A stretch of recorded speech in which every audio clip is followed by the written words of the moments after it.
السلام عليكم ورحمة الله وبركاته. ওয়ালাইকুম আসসালাম ওয়া রাহমাতুল্লাহ। অপারেটর কোথায়? মাইক্রোফোনকে লিক টাচ নাকি এগুলো? হ্যাঁ, এই ভালেন্দা লিক টাচ মানে ঠোঁট ঘষাই ঘষাই মাইক্রোফোনে কথা বলতে হবে, তাই তো? না আচ্ছা, আপনাদের কি মনে হয় বলেন তো, একজন মানুষ 1 ঘন্টা 1.5 ঘন্টা 2 ঘন্টা মাইক্রোফোন ঠোঁটের সাথে লাগাইয়া কথা বলা, এটা কি সম্ভব? বলেন আপনারা, সম্ভব? দ্বিতীয় প্রশ্নের উত্তর দেন, এটা কি রুচিসম্মত এবং স্বাস্থ্যসম্মত? তাহলে এখন আর কোনো কথা হবে না, আমরা কথা বলবো যা হওয়ার হয়ে গেছে। কিন্তু প্রত্যেকটা প্রোগ্রামের পরে একটা পর্যালোচনা মিটিং দরকার। সে কেন এটা করলো, এটা প্রোগ্রাম শেষে কমিটি তাকে জবাবদিহিতার ভেতরে নিয়ে আসবে। কারণ এটা কি কোনো গানের শিল্পী আসছে নাকি যে 1 ঘন্টা 2 ঘন্টা এখানে গান গাইবে? এই শিল্পীরা যেভাবে দেখেন না, একদম ঠোঁটের সাথে লাগায় গায়, আমরা কি শিল্পী নাকি রে? না, এটা বলে বলবেন না বাবা, প্লিজ আমি অনুরোধ করছি, আপনারা কোনো কথা বলবেন না। মাইকের কাজ হলো, আমি কথাগুলো বলে দিই, অনেক জায়গায় ফেসবুকে ওগুলো দেখে মানুষ আমাদের ব্যাপারে নেগেটিভ কমেন্টস করে। দেখছো হুজুরটা মাইকের সাথে কেমন ব্যবহার করলো। স্টেডিয়ামে যখন খেলা হয় তো একজন বলার বল করে, আর যখন ব্যাটসম্যান মারতে না পারে গ্যালারি থেকে বলে দেখছো কারণ মারতে পারলো না। আপনি ওখানে গিয়ে দেখেন না মারাটা কত কঠিন। ঠিক একইভাবে আমরা যারা কথা বলি, এখন মাইক সামনে কেন দেওয়া হয়? যে বক্তা স্বাভাবিকভাবে কথা বলবে আর তার কথাগুলোকে মাইক বড় করে মানুষের কানে পৌঁছায় দেবে। এখন আমি নিজেই যদি মাইকের কাজ করা লাগে, তাহলে মাইক দেওয়ার কি কোনো দরকার আছে? না এইটা বুঝায় বললাম, আল্লাহ তাকে হেদায়েত দান করুক। আমি চিল্লায় কথা বলতে পারবো না, আমি এইভাবে যেভাবে মানে কথা বলছি এভাবেই বলবো, আর আমি এটার কাছে যেতেও পারবো না। ঠিক আছে না কথা? ইন্নাল হামদালিল্লাহি আল্লাযী বিনি'মাতিহি তাতিম্মুস সালিহাত الذي علم القرآن وأكرمنا بالإسلام وأنعم علينا بالإيمان نستغفره ونتوب إليه وأشهد أن لا إله إلا الله وحده لا شريك له وأشهد أن سيدنا وسندنا وحبيبنا وطبيبنا وطبيب أرواحنا محمدا عبد الله ورسوله أرسله بالحق بشيرا ونذيرا وداعيا إلى الله بإذنه وسراجا منيرا. أما بعد فقد قال الله تعالى في كلامه المجيد وفي فرقانه الحميد. أعوذ بالله من الشيطان الرجيم. بسم الله الرحمن الرحيم. إن الله وملائكته يصلون على النبي يا أيها الذين آمنوا صلوا عليه وسلموا تسليما اللهم صل على محمد وعلى آل محمد كما صليت على إبراهيم وعلى آل إبراهيم إنك حميد مجيد اللهم بارك على محمد وعلى آل محمد كما باركت على إبراهيم وعلى آل إبراهيم إنك حميد مجيد ربي زدني علما ربي زدني علما رب اشرح لي صدري ويسر لي أمري واحلل عقدة من لساني يفقه قولي سبحانك لا علم لنا إلا ما علمتنا إنك أنت العليم الحكيم صدق الله العظيم বাংলাদেশের ঐতিহ্যবাহী নওগাঁ জেলার মান্দা উপজেলায় অবস্থিত বারিল্লা দক্ষিণ পাড়া যুব সমাজের উদ্যোগে আয়োজিত আজকের এই তাফসীরুল কোরআন মাহফিলের সমাপনী অধিবেশনের মুহতারাম শ্রদ্ধাভাজন সভাপতি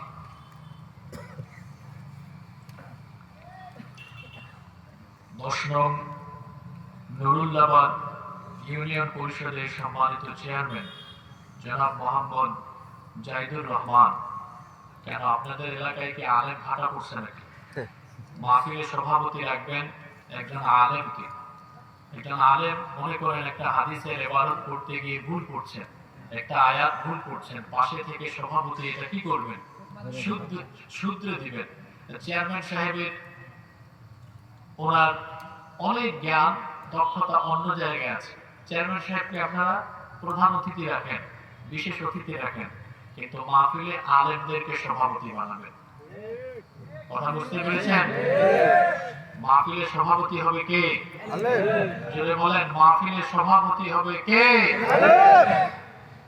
আলেমদেরকে সভাপতি বানাবেন আর আমাদের যারা জনপ্রতিনিধি আছেন তারা সম্মানিত মানুষ তাদেরকে অবশ্যই মাহফিলে রাখবেন তাদেরকে অতিথি হিসেবে রাখবেন কিন্তু ওটা তো মাহফিল এটা তো রাজনৈতিক কোনো মঞ্চ নয় কোরআনের মাহফিলে যিনি কোরআন জানেন হাদিস জানেন এইরকম ব্যক্তিরই সভাপতি থাকা উচিত আল্লাহ তাআলা চেয়ারম্যান সাহেবকে দ্বীনের জন্য কোরআনের জন্য কবুল করেন আমরা বলি আমিন আজকে সহ সভাপতিত্ব করেছেন জনাব মোহাম্মদ আব্দুর রহমান অবসরপ্রাপ্ত শিক্ষক বুড়িদহ উচ্চ বিদ্যালয় জনাব আলহাজ মাওলানা মোহাম্মদ ইব্রাহিম হোসেন জনাব এস এম রফিকুল ইসলাম জনাব হাফেজ মাওলানা মোহাম্মদ ইদ্রিস আলী সাহেব আল্লাহ সবাইকে আপনি কোরআনের জন্য দ্বীনের জন্য কবুল করেন আমরা বলি আমিন প্রধান মেহমান হিসেবে উপস্থিত আছেন জনাব ইঞ্জিনিয়ার মোহাম্মদ লালচাঁদ প্রামাণিক আল্লাহ তাকেও কবুল করেন প্রধান অতিথি জনাব আলহাজ মোহাম্মদ মোখলিসুর রহমান মকে সিনিয়র সহসভাপতি মান্দা উপজেলা বিএনপি আল্লাহ তাকেও কবুল করেন আমরা বলি আমিন বিশেষ অতিথি জনাব মোহাম্মদ মনসুর রহমান মান্দা থানার সম্মানিত ওসি আল্লাহ তাকেও কবুল করেন আমার আগে বক্তব্য রেখেছেন মাওলানা মোহাম্মদ নুরুল আমিন আজাদি মাওলানা মোহাম্মদ শহীদুল ইসলাম হাফেজ মোহাম্মদ জাকারিয়া হুসাইন আল্লাহ আমার ভাইদেরকে হায়াতান তয়্যিবা সিহহাতান কুল্লিয়া দান করেন আমরা সকলে বলি আমিন পোস্টারে আপনারা এভাবে ছবি ব্যবহার করবেন না এটাকে রাজনৈতিক পোস্টার লাগে মাহফিল এটার মধ্যে যেন রুহানিয়ত থাকে, প্রচারণায় যেন বোঝা যায় যে এটা একটা মাহফিল। আমার যুবক ভাইরা করে ফেলেছে, মানুষ কাজ করলে ভুল হয়, কিন্তু যে ভুল করে তাকে ভুল ধরিয়ে দিতে হয়, কারণ মুমিন হচ্ছে মুমিনের জন্য আয়না। কিন্তু আমাদের অনেকের স্বভাব আছে এমন, ভুল করলে আমরা সুন্দর করে বুঝাই বলি না। এই যে সে কাজটা করলো, একজন মানুষ কাজ করেছে, যে কাজ করে তারই তো ভুল হয়, তাই না? আপনি যদি তাকে চড়াও হয়ে যান তার উপরে, তাহলে ভালো কাজে সে আর উৎসাহিত হবে না। কিন্তু যদি মহব্বত দিয়ে বলেন, একটু দরদ দিয়ে বলেন, বুঝায় বলেন, ভালোবাসা দিয়ে বলেন, দেখবেন সে পরের বার আর এই ভুলটা করবে না। ইংরেজিতে একটা কথা আছে, মিস্টেক ইনক্রিজ ইউর এক্সপিরিয়েন্স। ভুল আপনার অভিজ্ঞতা বৃদ্ধি করে। মানুষ ভুল করতে করতে শিখে। আমার ভাইরা আয়োজন করে ফেলেছে, নেক্সট টাইম থেকে তারা এই বিষয়ে সতর্ক হয়ে যাবে। আল্লাহ আমার ভাইদেরকে তৌফিক দেন, বলেন আমিন। মাহফিলে উপস্থিত আছেন আমাদের উস্তাদ তুল্য, আমাদের মাথার তাজ, শ্রদ্ধা ভাজন ওলামায়ে কেরাম, এসেছেন বিভিন্ন মাদ্রাসার আসাতিদায়ে কেরাম, এসেছেন বিভিন্ন স্কুল কলেজের সম্মানিত স্যারেরা, এসেছেন বিভিন্ন মসজিদের খোতাবা এবং আইম্মায়ে কেরাম, আমার সামনে বসা পিতৃতুল্য সম্মানিত মুরব্বিয়ানে নিজাম, যুগে যুগে আল্লাহর জমিনে আল্লাহর দ্বীন প্রতিষ্ঠায় যারা অগ্রসেনানীর ভূমিকা পালন করেছেন, আমার কলিজার টুকরা প্রিয় যুবক, তরুণ এবং ছাত্র ভাইয়েরা, পর্দার আড়ালে থাকা সম্মানিতা মা এবং বোনেরা, উপস্থিত মিডিয়ার প্রিয় কর্মী এবং সাংবাদিক ভাইয়েরা, প্রশাসন এবং গোয়েন্দা সংস্থার সম্মানিত ভাইয়েরা, প্রিয় বারিল্লা মান্দা তথা আমার প্রিয় সম্মানিত নওগাঁবাসী, আপনারা সকলে কেমন আছেন? আলহামদুলিল্লাহ। আলহামদুলিল্লাহ। আল্লাহ আমাকেও ভালো রেখেছেন। আমাদের সবাইকে সুস্থতার সাথে বাঁচিয়ে রেখে আজকের এই সুন্দর, বরকতময়, নান্দনিক এবং জান্নাতি এই আয়োজনে আমাদেরকে শামিল হওয়ার তৌফিক যিনি দান করেছেন, গলার আওয়াজ বড় করে সবাই বলেন তো তিনি কে? আল্লাহ। সেই মহান রবের জন্য হৃদয়ের সবটুকু ভালোবাসা, আবেগ, অনুভূতিকে উজাড় করে দিয়ে খুশি মনে প্রাণবন্ত আওয়াজে উচ্চ কণ্ঠে কালিমাতুশ শুকর আদায় করে আমরা সকলেই পড়ছি আলহামদুলিল্লাহ। অসংখ্য অগণিত দুরূদ এবং সালাম পেশ করছি সর্বকালের, সর্বযুগের সর্বশ্রেষ্ঠ মহামানব নবিয়ুনা ওয়া সাইয়্যিদুনা ওয়া কুদওয়াতুনা মুহাম্মাদুর রাসূলুল্লাহ সাল্লাল্লাহু আলাইহি ওয়াসাল্লামের প্রতি, যাকে আল্লাহ তাআলা আমাদের হেদায়েতের জন্য পাঠিয়েছেন। আল্লাহুম্মা সাল্লি আলাইহি আল্লাহুম্মা বারিক আলাইহি। আমরা ধন্যবাদ জানাচ্ছি যুবক ভাইদেরকে, তারা খুব কষ্ট করে এই মাহফিলটা আয়োজন করেছেন। এই মাহফিলটা গত মাসে ছিল, কিন্তু বৃষ্টির কারণে তারা এই মাহফিলের তারিখ পরিবর্তন করতে বাধ্য হয়েছেন। এটা একটা দুঃসাহসী সিদ্ধান্ত, কারণ একটা অনুষ্ঠান একবার আয়োজন করার পরে আবার এটাকে রিঅ্যারেঞ্জ করা, এটা অনেক কষ্টসাধ্য একটা ব্যাপার। আমার ভাইরা অনেক কষ্ট করে এই আয়োজনটা করেছে। আমাদের এই যুবক ভাইরা কোরআন হাদিসের প্রতি, দ্বীনের প্রতি যেভাবে ডাইভার্ট হচ্ছে, এটা আমাদের খুব ইতিবাচক একটি বার্তা দিচ্ছে। যেভাবে আমাদের যুব সমাজ দিন দিন আলেম ওলামার সুহবতে আসতেছে এবং যেভাবে তারা দ্বীনমুখী হচ্ছে, এ থেকে একটা ইতিবাচক বার্তা পাওয়া যাচ্ছে। এই তরুণরাই আগামীর বাংলাদেশে ইসলাম দিয়ে পুরো সমাজকে, পুরো রাষ্ট্রকে তারা বিনির্মাণ করবে ইনশাআল্লাহ। এটা তো খুব সুন্দর সুন্দর একটা চিত্র। আমি আস্তে আস্তে কয়েকজন ভাইয়ের সাথে কথা বললাম, তারা কয়েকদিন ঠিক মতো খায় নাই, প্রচুর কষ্ট করেছে। একজনের দেখলাম পায়ে স্যান্ডেল নাই। আমি বললাম ঠান্ডা লাগে না? ওই হুজুর কাজ করতে করতে নিজের মধ্যে প্রেসার, আর ঠান্ডা লাগে না গরম লাগে নিজেও বুঝি না। তা আমি ভাবলাম ওনার বিষয়ে কথা এমনি না বলে মাহফিলে বলবো। এই যে আমার ভাই ঘামাচ্ছে, তার শরীর থেকে ঘাম বেরোচ্ছে, বলেন তো কার জন্য? জোরে বলেন কার জন্য? কিন্তু আমার সমাজে কিছু যুবক আছে যারা তাদের ঘাম, শ্রম, তারুণ্য, যৌবন, তার শক্তি, তার সামর্থ্য দ্বীনের জন্য বিনিয়োগ না করে সে যত্রতত্র তার ঘাম, শ্রম, যৌবন, জীবনকে উৎসর্গ করে তার যৌবনকে নষ্ট করে দিচ্ছে। যুবক ভাইদেরকে বলছি, ইউ হ্যাভ টু পার্সোনালিটি, আপনার মধ্যে ব্যক্তিত্ব থাকা দরকার। বি এ প্রেস্টিজিয়াস পারসন, ব্যক্তিত্ববান হন। এই সমাজের বহু মানুষ আছে যারা আপনাকে টার্গেট করে আপনার যৌবন, আপনার তারুণ্য, আপনার শক্তি, সামর্থ্য, ঘামকে ব্যবহার করে সে তার নিজের স্বার্থে আপনাকে ইউজ করতে চায়, ব্যবহার করতে চায়। কিসের বিনিময়ে? সামান্য কিছু টাকা পয়সা আর লোভনীয় প্রস্তাব দিয়ে সে আপনাকে তার সামনে কিংবা পিছনে রেখে আপনাকে চামচার মতো ব্যবহার করে। আমি আপনাকে বলছি, যুবকেরা কি আছে না ঘুমায় গেছে? আমরা বাংলাদেশে এই কথাগুলো বলা শুরু করেছি।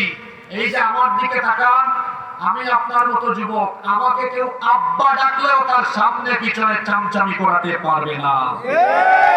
কেন? এই যে আমি এখানে কথা বলবো, ইতিমধ্যে শরীর থেকে ঘাম বের হয়েছে। আমার এই ঘাম, আমার এই শ্রম, আমার তারুণ্য, আমার যৌবন, আমার রক্ত, আমার জীবন যৌবনের সবটুকু আমি আমার রবের জন্য বিনিয়োগ করি। আমার রক্ত, আমার শ্রম, আমার ঘাম, আমার তারুণ্য, আমার যৌবন, এটা আমাকে কেউ গিফট করেনি। আল্লাহ ছাড়া কেউ এটা আমাকে দেয় নাই। এজন্য আমি আমার তারুণ্য, আমার যৌবনকে তথাকথিত কোনো ব্যক্তির জন্য উৎসর্গ করতে পারবো না। যদি আমার ঘাম, আমার শ্রম, আমার তারুণ্য, আমার যৌবনকে দিতেই হয়, সেটা একমাত্র আল্লাহ আর তার রাসূলের জন্য উৎসর্গ করব। কথা কি বোঝা গিয়েছে? এজন্য যুবকদেরকে বলেছি, বি এ প্রেস্টিজিয়াস পারসন, ব্যক্তিত্ববান হও। তুমি কলেজে বিশ্ববিদ্যালয়ে পড়ো, তুমি কেন মানুষের সামনে পিছনে চামচার মতো গোল গোল করো? পড়ার টেবিলে মনোযোগ দাও, জ্ঞান গবেষণায় নিজেকে সমৃদ্ধ করো। তুমি অনেক বড় স্বপ্ন দেখো, বড় মাপের স্বপ্ন দেখো, নিজের যোগ্যতাকে এমন জায়গায় নিয়ে যাও। তুমি কেন সামনে পিছনে চামচামি করা লাগবে না, সারা দুনিয়া তোমার পিছনে ঘুরবে। আল্লাহ এই কথাগুলো যুব সমাজকে বোঝার তৌফিক দান করুন। অনেক কষ্ট করে আমার ভাইরা এই মাহফিলটা করেছে। আপনারা খুশি না বেজার? কারা কারা খুশি হয়েছেন একটু হাত তোলেন তো। মাশাআল্লাহ। এই দুইটা হাত শুনেন, এই দুইটা হাত, আচ্ছা শুনেন, এই দুইটা হাত আমরা কি আল্লাহর দ্বীনের সাথে বাড়ায় দিতে সবাই রাজি আছি? হ্যাঁ, আরেকটু জোরে বলেন, রাজি আছেন? আমার ভাইরা দুইবার প্রোগ্রামটা আয়োজন করছে, তো একটু ঘাটতি থেকে গেছে। দুইটা হাত আমরা তাদেরকে বাড়ায় দিই। এবার নামায়া পকেটে ঢুকান, মানুষের পকেটে ঢুকায় না, নিজের পকেটে ঢুকান। আমি এই 2 মিনিট সময় দিচ্ছি, অনেক জরুরি কথাবার্তা আজকে বলবো ইনশাআল্লাহ। সর্বপ্রথম গ্রহণ করেছে আমাদের নারীরা, শহীদ হয়েছে প্রথমে নারীরা। আমি আজকে আশা রাখবো মহিলা প্যান্ডেলে যে সকল মা এবং বোনেরা আছেন, তারা আজকে দানের ক্ষেত্রে পুরুষদের থেকে এগিয়ে থাকবেন ইনশাআল্লাহ। আপনারাও খুশি হয়ে যাবেন, তারা এগিয়ে থাকে তো আমরা বাঁচলাম, এগুলো আপনাদেরই কষ্ট। সুতরাং মা বোনরা যারা মহিলা প্যান্ডেলে আছেন, আমি বিনীতভাবে আপনাদের কাছে অনুরোধ করছি যে আপনারা সবাই আন্তরিকতার সাথে শামিল হবেন। আপনাদের এই দান, এই সাদকাগুলো, এটা দুনিয়া আখিরাতে কাজে লাগবে। এবং আমরা সকলের জন্য দোয়া করছি, আল্লাহ যেন এই দানের উসিলায় আল্লাহ যেন আমাদেরকে দুনিয়া আখিরাতে আল্লাহ যেন আমাদেরকে মুক্তি দেন, এবং এর মাধ্যমে আল্লাহ যেন আমাদেরকে তার প্রিয় বান্দা বান্দীদের কাতারে শামিল করে দেন। আমরা সকলে বলি আমিন। আপনারা কি কষ্ট পেয়েছেন? এই তো আরেক 1.5 মিনিট যারা এরকম চুপচাপ বসে আছেন, এভাবে আপনারা আমাকে শেষ পর্যন্ত সময় দিবেন তো ইনশাআল্লাহ। জ্বলন্ত দৃষ্টান্ত, এরকম পরিবেশ সব জায়গায় পাওয়া যায় না। এতগুলো মানুষ আপনারা বসে আছেন, কিন্তু সবাই বড় চুপচাপ নীরবতার সাথে বসে আছেন। এটা যেন আল্লাহর কালামকে আপনারা বাস্তবায়ন করছেন, কোরআনকে আপনি শুনতে হয়। আল্লাহ বলছেন,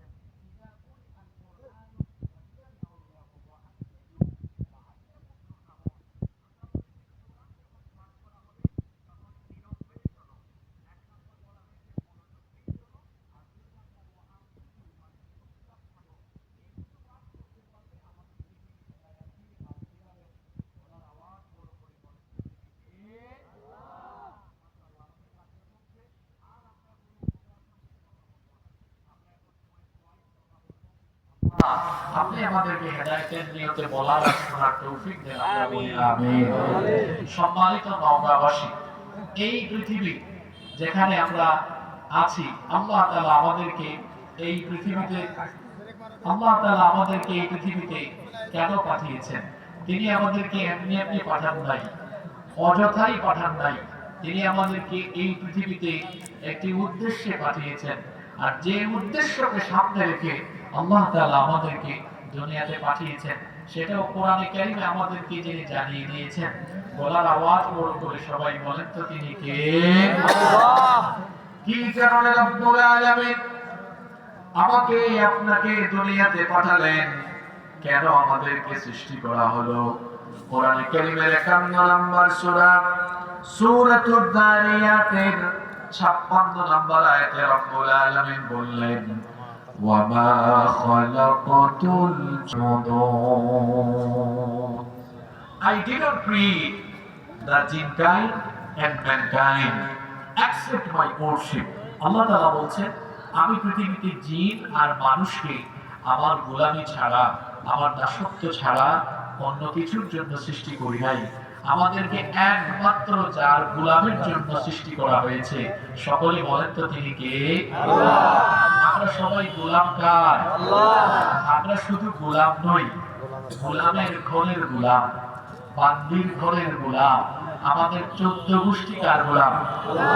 আল্লাহর গোলাম। আমরা যে আল্লাহর গোলাম, এই গোলামের নমুনা যেন আমরা প্রতিদিন পেশ করতে পারি, এজন্য আল্লাহ তাআলা আমাদের জন্য একটি মৌলিক ইবাদত দিয়েছেন, যেটা প্রতিদিন করে করে গোলামের নজরানা, গোলামের নমুনা পেশ করতে হয়। এবং যে ইবাদত এত বেশি গুরুত্বপূর্ণ, ঈমানের পরেই হলো সেটার স্থান। বলেন তো দেখি আইডিয়া করে সেই ইবাদতের নামটা কি হতে পারে? সালাত। মাশাআল্লাহ, সবাই বলেন সেই ইবাদতের নামটা কি? সালাত। সালাত। সালাত এটি এমন একটি ইবাদত যার মাধ্যমে আল্লাহর গোলামীর সর্বোচ্চ নমুনা প্রদর্শন করা হয়। আমার দিকে আপনারা তাকান। আমরা যখন নামাজে দাঁড়াই, কিভাবে দাঁড়াই দেখেন তো? আল্লাহ তো বলেছেন, কুমু লিল্লাহি কানিতিন। আল্লাহর জন্য। আপনাদের এলাকায় কি কোনো নির্বাচন চলে না? যারা বাইক চালায় যাচ্ছে তারা কি ভদ্রতা জানে না?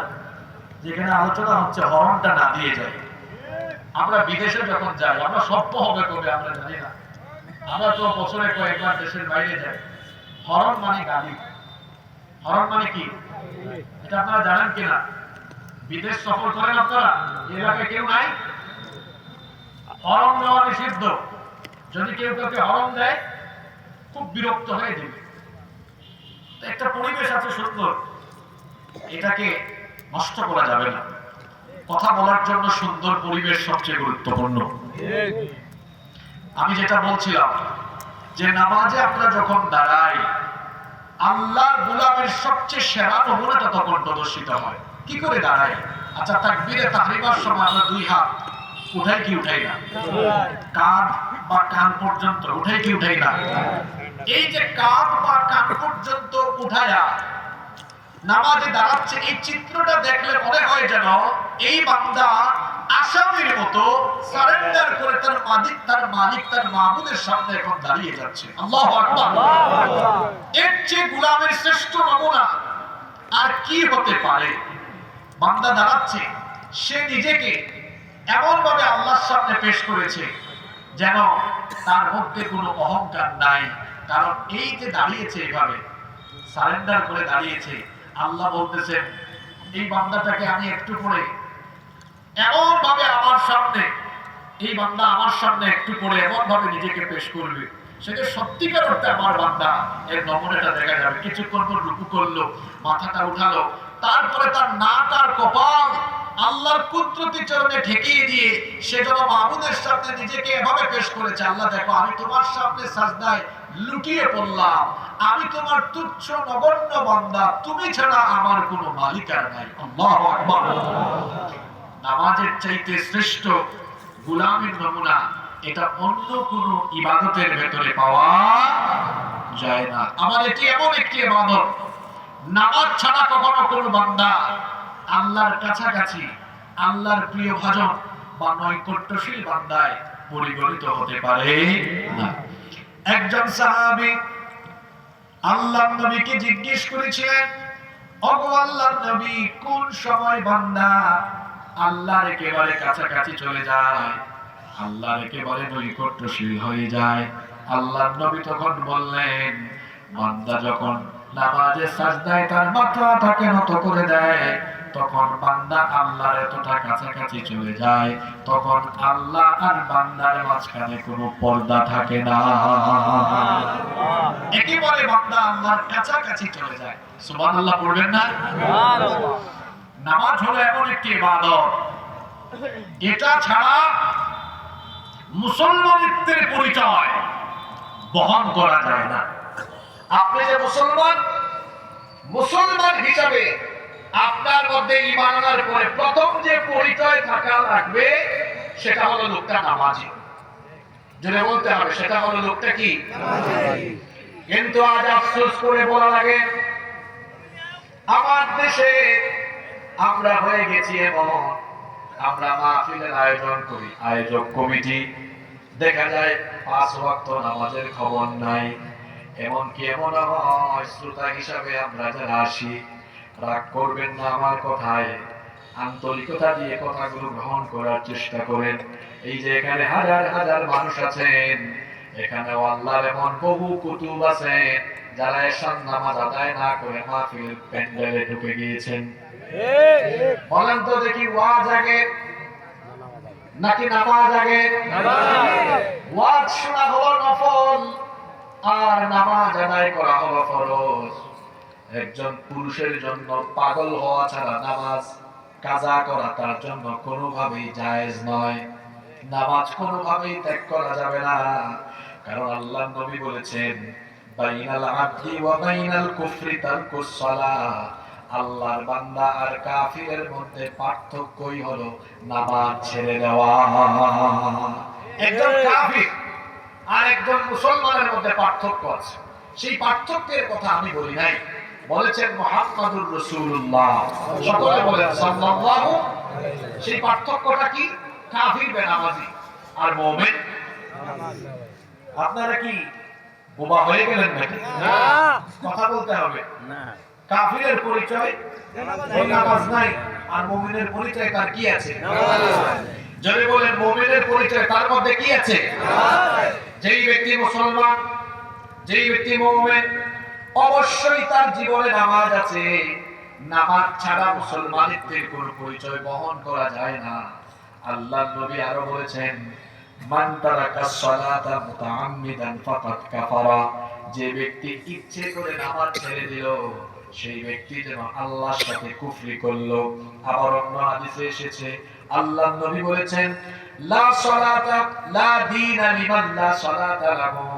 যার মধ্যে নামাজ নাই তার মধ্যে কোন দিন নাই। নামাজ হলো এমন এক ইবাদত, as-salatu hiya ra'sul ibadah। নামাজ হলো ইবাদতের মগজ। এই যে এতগুলো মানুষ আপনারা এখানে আছেন, বলেন তো একজন মানুষের পরিচয় পাওয়ার জন্য তার পা হাত বেশি গুরুত্বপূর্ণ না তার ফেস চেহারাটা বেশি গুরুত্বপূর্ণ? একজন মানুষকে এখানে দাঁড় করানো হলো, কিন্তু লোকের মাথা নাই, মাথা কাটা কোনো মানুষের দেহ যদি এখানে রাখা হয়, বলেন তো মাথাবিহীন কোন দেহ দেখে কি তার পূর্ণাঙ্গ পরিচয়ের সাথে সাথে পাওয়া যায় নাকি? আরো জুড়ে বলেন, পাওয়া যায় নাকি?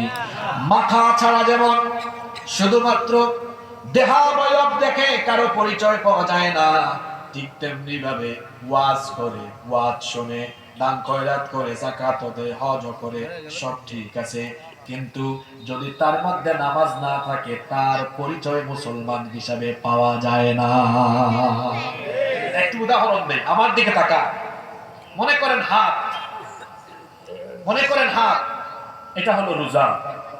মনে করেন তার বডির অন্যান্য অংশ, এটা হলো হজ, এটা হলো যাকাত, এটা দান সদকা। মানে ইসলামকে যদি আমরা একটা বডি বলি, ইসলামকে যদি আমরা একটা কি বলি, ফুল বডি ধরি, তাহলে এই বডির বিভিন্ন দিকে বিভিন্ন ইবাদত আছে ঠিক, কিন্তু এই ইসলাম নামক বডির একদম মাথা যেটা, সেই মাথার নাম কি? সালাত। জোরে বলেন, মাথার নাম কি? সালাত। এই যে উনি এখানে আছেন, মনে করেন ওনার মাথা নাই, ওনাকে চেনা যাবে না? কিচ্ছু চেনা যাবে না। মাথা ছাড়া যেমন কারো পরিচয় পাওয়া যায় না, ঠিক তেমনি নামাজ ছাড়া নিজেকে মুসলমান হিসেবে পরিচয় দেওয়া যায় না। সবার আগে কি? জোরে বলেন, সবার আগে কি? আশ্চর্য কথা, আমার দেশে এখন মাহফিলে মানুষ বেশি, কিন্তু মসজিদে জামাতের টাইমে মানুষ কম। হয়তো বা এমনও হতে পারে, আমি জানি না, অনুমান করে বলছি, এখানে আজকে মাহফিলে হাজার হাজার মানুষ, জানি না 2 ঘন্টা আগে এশার নামাজে মসজিদে 2 কাতার হয়েছিল কিনা আল্লাহ মালুম। এই হলো আমাদের পরিস্থিতি। এই আল্লাহ নবীর মসজিদ, মসজিদে নববীটা, এটা বানানো হয়েছে কি দিয়ে শোনেন? খেজুর পাতা না। গ্রামে গঞ্জে এমন বহু মসজিদ আছে যেখানে ইমাম আর মুয়াজ্জিন 2 জন নামাজ আদায় করে কোনো মুসল্লি পাওয়া যায় না। ঠিক ঠিক বলতেছেন, ঠিক আছে, কিন্তু নিজের মধ্যে নামাজ আছে কিনা সেইটাও তো আগে ঠিক করা লাগবে। আজকের কথাগুলো গুরুত্বপূর্ণ, ভালো করে শুনে যান, ভালো করে শুনে যান। এই যে আপনি 5 ওয়াক্ত